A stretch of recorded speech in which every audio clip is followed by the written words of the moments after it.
جاتی ہے نا۔ ہر آدمی سے انسان کو محبت نہیں ہوتی، کچھ جگہوں پہ انسان مجبور بھی ہوتا ہے، محبت نہیں ہوتی، لیکن جس جگہ محبت ہوتی ہے وہاں اطمینان ہوتا ہے، سکون ہوتا ہے۔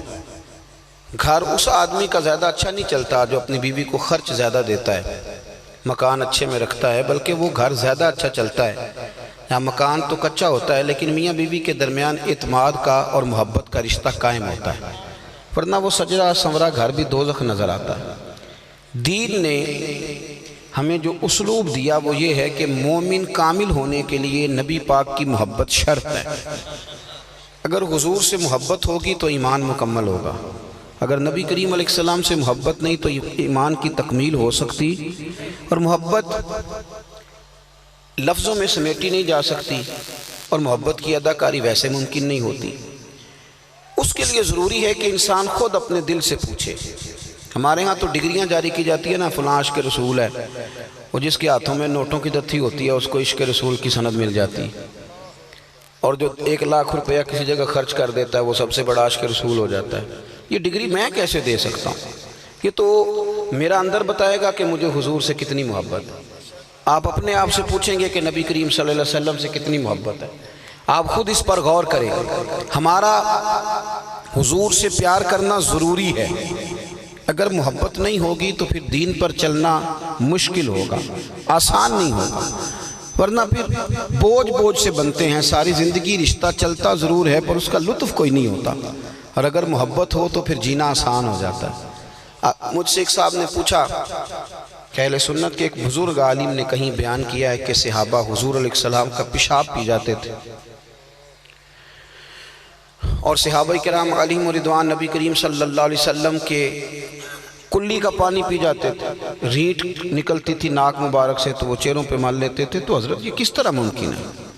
میں نے کہا آپ کیا کرتے ہیں؟ کہنے لگے میں کالج میں پڑھاتا ہوں۔ میں نے کہا وائف کیا کرتی ہیں؟ کہنے لگے بڑے اچھے گھرانے سے ہیں، وہ بھی ایک کالج کے اندر لیکچرار ہیں۔ تو میں نے کہا کہ یقیناً آپ کی بیوی شادی سے پہلے یہ روٹین ہوتی ہے خواتین کی کہ وہ کسی کا بچہ پیشاب کر دے تو ان کو گھن آتی ہے، کسی کے باتھ روم میں جائیں اور بچے نے پیشاب کیا ہو تو ناک پہ رومال رکھ لیتی ہیں، اور کوئی ان کے قریب کہہ کر دے تو وہ بھی کہہ کر دیتی ہیں، ہوتا ہے نا جی ایسے، اور آ کے شکوہ بھی کرتی ہیں کہ فلانے گھر والوں کے لوگوں کا جینے کا رہنے سہنے کا ڈھنگ اور سلیقہ ٹھیک نہیں ہے، کو پتہ ہی نہیں صفائی کیسے کرنا ہے۔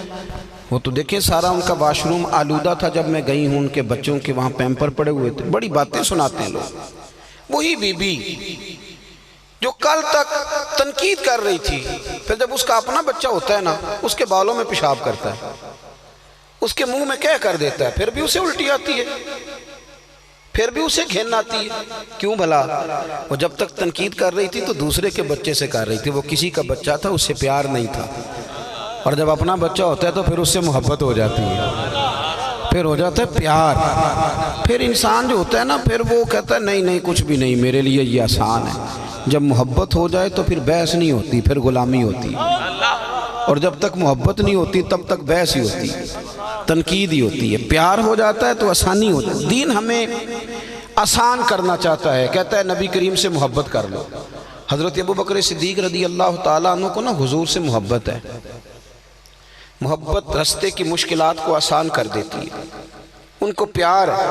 کنز المال میں بھی حدیث ہے، اور اپنے مفہوم کے لحاظ سے بسند صحیح بخاری میں بھی موجود ہے، اور با اختلاف روایات صاحب ترمذی نے اپنے جامع میں بھی اس کو نقل کیا ہے۔ کسی نے ایک روایت ہے کسی نے، اور کنز المال میں صاحب کنز المال کہتے ہیں کوئی نہیں، حضرت ابو دردہ خود ہی تھے۔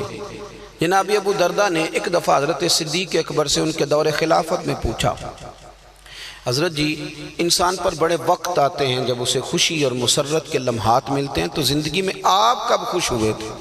وقت بتائیں نا۔ انسان کے ہاں بیٹا ہوتا ہے بڑا خوش ہوتا ہے، اور آپ کو پتہ ہے میٹرک کے امتحان کا بھی بڑا ہی انتظار ہوتا ہے، اور آ جائے تو بندہ اس وقت بھی بہت بڑا اپنے آپ کو کامیاب سمجھتا ہے، چلو عزت بچ گئی ہے۔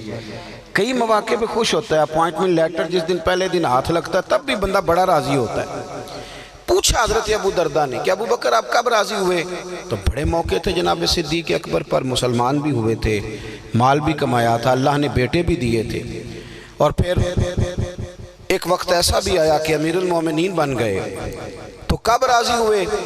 تو حضرت صدیق اکبر کہنے لگے یار تو نے تو میرا تار ہی چھیڑ دیا، بیٹھ میں تمہیں بتاتا ہوں کب راضی ہوا تھا۔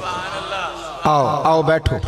بیٹھے حضرت ابو درداء، تو آپ فرمانے لگے ابو درداء جس دن نا میں نبی کریم صلی اللہ علیہ وسلم کو مکے سے مدینے لے کے جا رہا تھا، راستے میں نا میری اچانک نظر پڑی تو چہرہ نور پر، پیشانی اطہر پر پسینہ دیکھا، گرمی شدید تھی، میں پریشان ہو گیا۔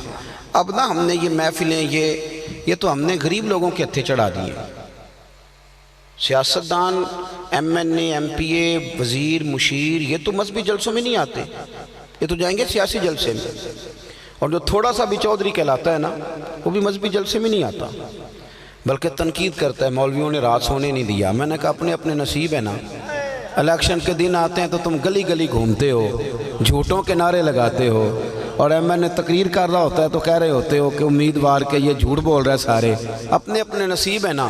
تمہارے حصے جھوٹوں کے نعرے آئے ہیں، ہمارے حصے محمد عربی کے نعرے آئے ہیں، یہ ہمارے حصے میں آیا سارا۔ نعرہ رسالت، نعرہ رسالت، نعرہ تحقیق، نعرہ حیدری، نعرہ غوثیہ۔